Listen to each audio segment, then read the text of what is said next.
Welcome back to Twisted Tale Wednesday, here on SecretSpool. I'm Cody, and tonight's story is about what happens when grief doesn't fade with time, but instead settles in and waits for the right moment to resurface. This is a story about love, loss, and the dangerous temptation to accept something familiar without asking whether it should exist at all. Sometimes the hardest part of letting go isn't saying goodbye. It's realizing that what comes back isn't what you lost.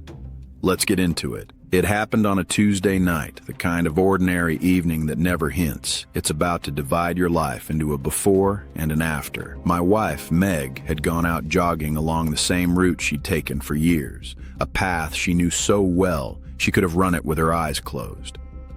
I stayed home, cleaning up after dinner, half listening for the sound of her keys at the door like I always did. Instead of keys, there was a knock. Two police officers stood on the porch with expressions that were calm in a way that immediately felt wrong. A drunk driver had crossed the center line. The impact was immediate, they said. She was gone before she hit the ground, as if that detail might somehow soften the blow or make the words easier to hear. Meg was 32 years old. She laughed easily, spoke honestly, and had a way of making ordinary moments feel steady and anchored. She was the mother of our daughter, Isla, who was only 3 years old at the time, still small enough to believe that bad things only happened in stories. By the end of that night, Meg was no longer my wife. She was a memory I didn't know how to live without. After the funeral, I moved in with my parents for support. They helped raise Isla, cooked meals, kept the lights on, and made sure I didn't completely disappear into myself. On the surface, life continued, but grief doesn't follow schedules or calendars. It settles quietly in the background, waiting, and 3 years passed without it ever truly loosening its grip.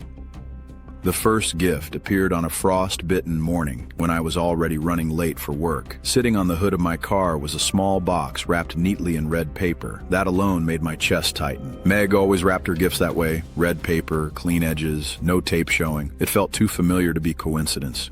Inside the box was a cheap plastic ring, light and hollow in my palm. I recognized it instantly. Meg had won it years ago at a fair, tossing plastic rings toward glass bottles, and she'd worn it for weeks afterward, joking about how priceless it was. My parents knew nothing about it, and neither did anyone else who was still supposed to be in my life. At first, I tried to rationalize it. Grief does strange things to memory, and loss has a way of sharpening details until they feel unreal. I told myself someone must have found the ring by accident, that red wrapping paper wasn't exactly rare, that my mind was simply reaching for patterns because it missed having something to hold on to.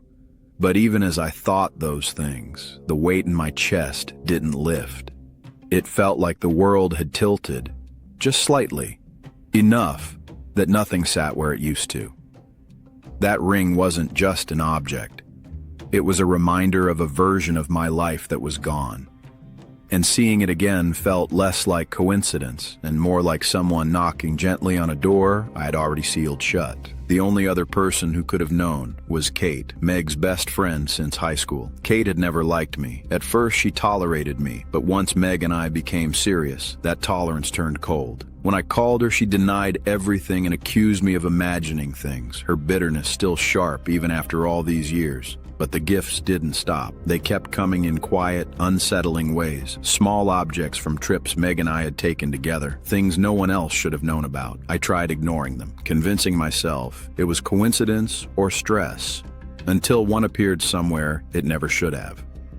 With every new gift, the sense of being watched grew stronger. I started checking my mirrors before pulling out of the driveway, scanning the street when I stepped outside, listening for sounds that didn't belong.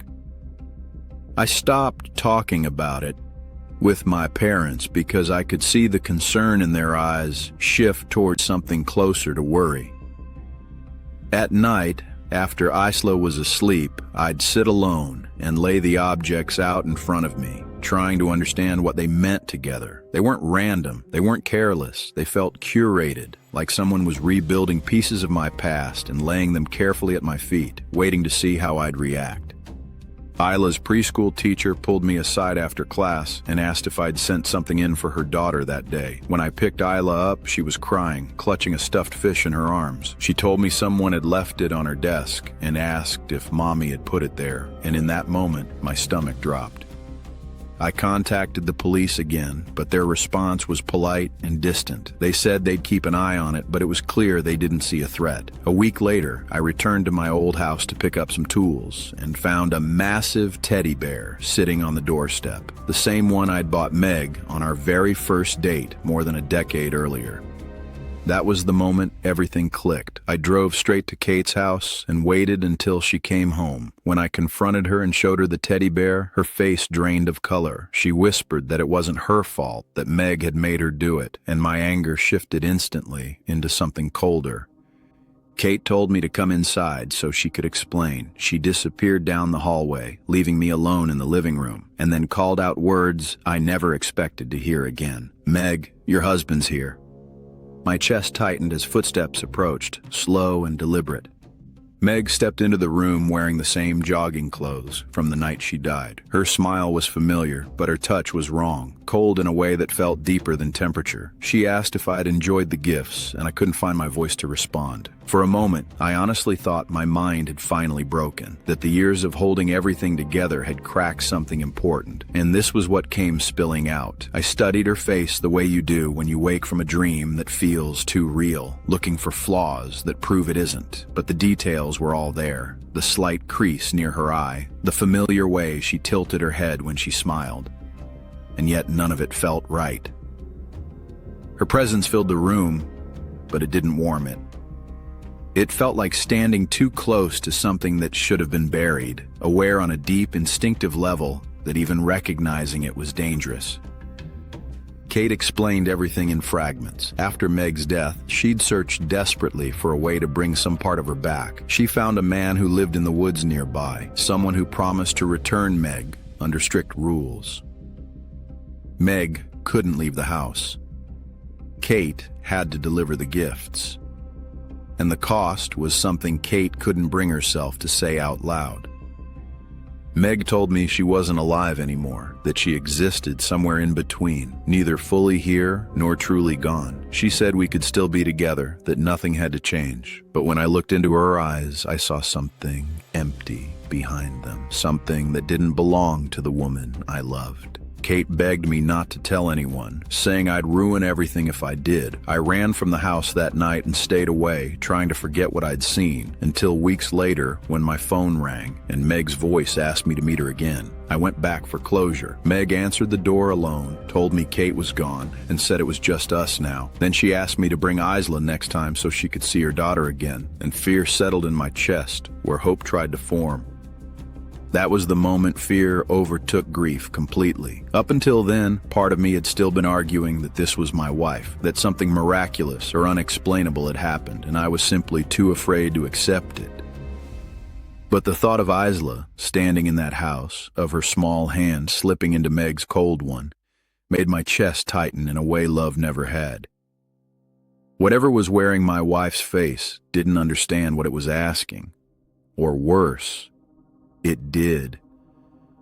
And I realized that this wasn't just about my loss anymore. It was about protecting the one piece of Meg that still truly belonged in this world. I'm sitting in my car now, unsure how to move forward. Part of me wants to believe the woman I loved is still there, but the rest of me knows love shouldn't feel like fear. If someone you lost came back changed, would you open the door or protect what still remains? Let me know what you'd do in the comments. And if this story stayed with you, like and subscribe to SecretSpool for more Twisted Tale Wednesdays every week.